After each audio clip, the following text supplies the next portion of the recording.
जिंदा साथी इकराम और हाज़िरीन तलबा इकराम, अस्सलामु अलैकुम व रहमतुल्लाहि तआला व बरकातुहू। वालेकुम अस्सलाम व रहमतुल्लाहि तआला व बरकातुहू। नहमदुहु व नुसल्ली व नुसल्लिमु अला रसूलिहिल करीम, अम्मा बअद, फ़अऊज़ु बिल्लाहि मिनश शैतानिर रजीम, बिस्मिल्लाहिर रहमानिर रहीम। यसअलूनका अनिल खम्रि वल मैसिर, कुल फ़ीहिमा इस्मुन कबीरुन व मनाफ़िउ लिन्नास व इस्मुहुमा अकबरु मिन नफ़इहिमा। सदक़ल्लाहु मौलाना अल-अज़ीम व बल्लगना रसूलुहुन नबियुल अमीनुल मतीनुल मुबीनुल करीम। एक मरतबा दुरूद पाक पढ़े, अल्लाहुम्मा सल्लि अला सय्यिदिना शफ़ीइना करीमिना नबिय्यिना व मौलाना मुहम्मदिन व बारिक वसल्लिम, सल्लल्लाहु व सल्लम अलैका या रसूलल्लाह सल्लल्लाहु तआला अलैहि वसल्लम। अज़ीज़ान गिरामी वक़ार, अल्लाह तबारक व तआला कुरान मुक़द्दस में इरशाद फरमाता है,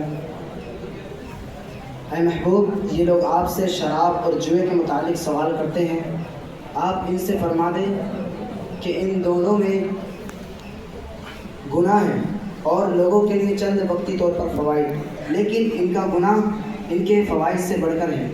अज़ीज़ान गिरामी वक़ार, आप इस चीज़ का अंदाज़ा इससे भी लगा सकते हैं कि रसूल पाक सल्लल्लाहु अलैहि वसल्लम की हदीस पाक है। एक मरतबा उम्महातुल मुमिनीन में से एक ने दवाई के तौर पर शराब इस्तेमाल करने के लिए कहा, तो मेरे आका सल्लल्लाहु अलैहि वसल्लम ने उन्हें मना फरमाया कि ऐ उम्मे सलमा, क्या तुम्हें मालूम नहीं कि अल्लाह तबारक व तआला ने जिस चीज़ को हराम कर दिया उसमें नफ़ा नहीं है।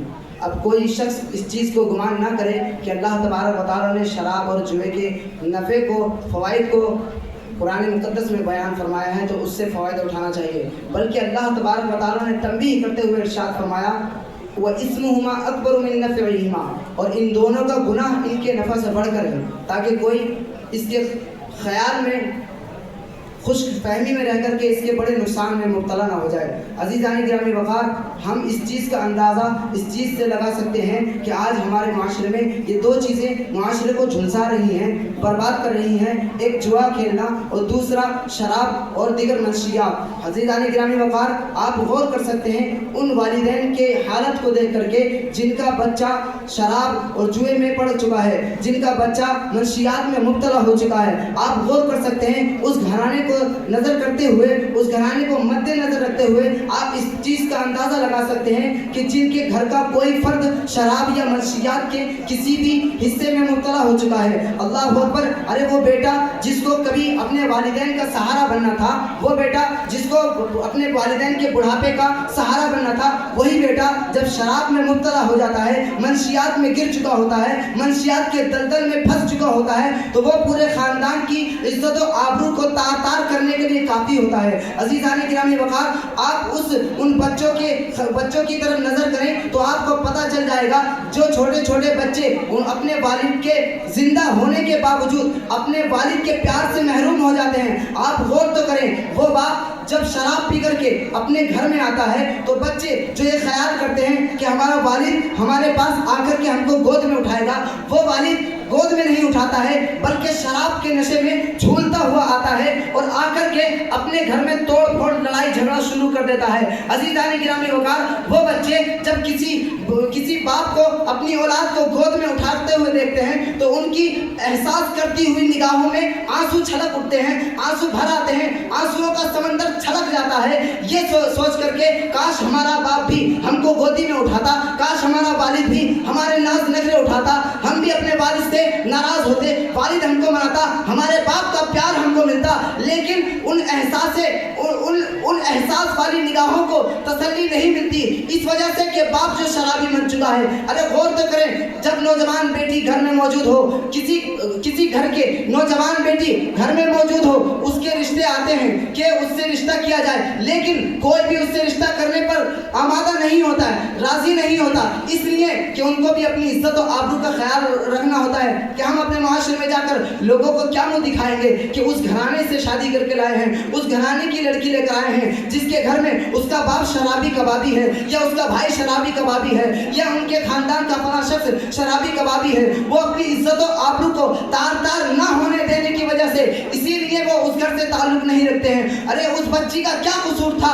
लेकिन ये एक शराब का नशा, मंशियात یہ لوگ ایک شخص جو کہ شراب کے نشے میں مبتلا ہو جاتا ہے وہ کتنے لوگوں پر بھاری اور کتنے لوگوں پر بوجھ بن جاتا ہے. آپ غور کر سکتے ہیں عزیزان گرامی وقار. اب اس منشیات کے بارے میں اللہ کے رسول صلی اللہ تعالی علیہ وسلم کی مختصر سی حدیث پاک ملاحظہ فرمائیں. میرے آقا صلی اللہ تعالی علیہ وسلم نے ایک مرتبہ محفل میں صحابہ کرام کی ارشاد فرمایا شراب تمام برائیوں کی جڑ ہے, شراب تمام برائیوں کی اصل ہے. پھر آقا صلی اللہ تعالی علیہ وسلم نے اس پر دلیل دیتے ہوئے ایک واقعہ بنی اسرائیل کا بیان فرمایا. حضرت عبداللہ ابن عمر اس کو بیان کرتے ہیں, فرماتے ہیں کہ میرے آقا صلی اللہ تعالی علیہ وسلم تشریف فرما تھے اور تمام صحابہ کرام ارد گرد موجود تھے. میرے آقا نے ارشاد فرمایا شراب ام الخبائث ہے. آپ نے اس پر دلیل دی, فرمایا کہ ایک بنی اسرائیل میں ایک نوجوان بڑا ہی خوبصورت تندرست ہٹا گٹا, وہ بڑا ہی نیک اور پرہیزگار بھی تھا, لیکن اس پر ایک عورت کا فاحشہ عورت کا دل آ جاتا ہے. وہ عورت اس کو اپنے قریب کرنے کی کوشش میں لگی رہتی ہے. البتہ ایک دن نوجوان کو اپنے گھر سے قریب ہوتے ہوئے دیکھتی ہے, گزرتے ہوئے دیکھتی ہے, تو اس کو کسی بہانے سے 7 کمروں کے اندر لے جاتی ہے. اس کو کہتی ہے اے نوجوان ہمیں تجھ سے کسی مسئلے پر کوئی بحث نہیں کرنی, کوئی گواہی نہیں لینی ہے, البتہ یہ کہ میرا دل تجھ پر آ چکا ہے, تیرے ساتھ غلط کام کرنا ہے, اب تو اس بات پر راضی ہو جا. وہ نوجوان حتی الامکان اس کو منع کرتا رہتا ہے, لیکن اس کے باوجود بھی وہ عورت اس کو مجبور کرتی رہتی ہے. لیکن نبی کریم صلی اللہ تعالی علیہ وسلم فرماتے ہیں کہ اس نوجوان نے ایک بڑی غلطی یہ کر دی جب اس عورت نے کہا کہ یا تو تجھ کو یہ جو نوجوان بنا ہوا ہے اس کو قتل کرنا ہوگا یا تجھے میرے ساتھ زنا کرنا ہوگا. حضرات وہ نوجوان کشمکش میں مبتلا ہو گیا, حیرت میں پڑ گیا, آخر بچا تو بچا کیسے جائے, کس طریقے سے اس گناہ سے دور ہو جائے, کیسے اجتناب کیا جائے, کیسے اپنے دامن کو پاک کیا جائے. اللہ اکبر. اس نے ایک ترکیب سوچی, یوں تو قتل کرنا بھی گناہ ہے, یوں تو شراب پینا بھی گناہ ہے, زنا کرنا بھی گناہ ہے, لیکن ان میں سب سے چھوٹا گناہ شراب نظر آتی ہے.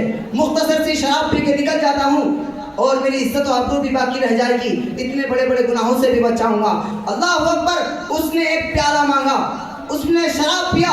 اب جب اس کے دماغ پر تھوڑا اثر ہوا اس نے مزید پیالہ مانگا, اس نے 2-3 پیالے جب پیے اس کے دماغ پر شراب کا نشہ حاوی ہو گیا. اس نے عورت کی طرف ہاتھ بڑھایا, عورت نے کہا میں تجھ کو اپنے اوپر قابو جب تک نہیں دوں گی جب تک کہ تو فلاں نوجوان کو قتل نہ کر دے. اللہ اکبر. اس نوجوان نے اس سے زنا کرنے کے چکر میں اس کو قتل بھی کیا. اللہ کے رسول فرماتے ہیں اس نے قتل بھی کیا, اس نے زنا بھی کیا, اس نے یہ سب شراب کی وجہ سے کیا. ثابت ہوتا ہے کہ تمام برائیوں کی جڑ شراب ہے.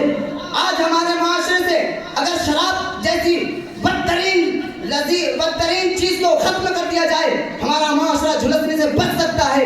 آخر اب سوال پیدا یہ ہوتا ہے اس کو ختم کیسے کیا جائے, منشیات سے جھلستے ہوئے معاشرے کو بچایا کیسے جائے. تو میرا مختصر سا جواب یہی ہے عزیز, جس طریقے سے اللہ تبارک و تعالیٰ نے اہل عرب کو شراب جیسی منحوس عادت سے دور کیا تھا, حکمت عملی وہی جو خدا پاک نے بتائی تھی, کسی دنیا دار کی نہیں بلکہ پروردگار کی حکمت عملی کو اپنانا ہوگا. اور شراب کے جیسے شراب ہی نہیں بلکہ دیگر تمام برائیوں سے ہمارا معاشرہ پاک ہو جائے گا.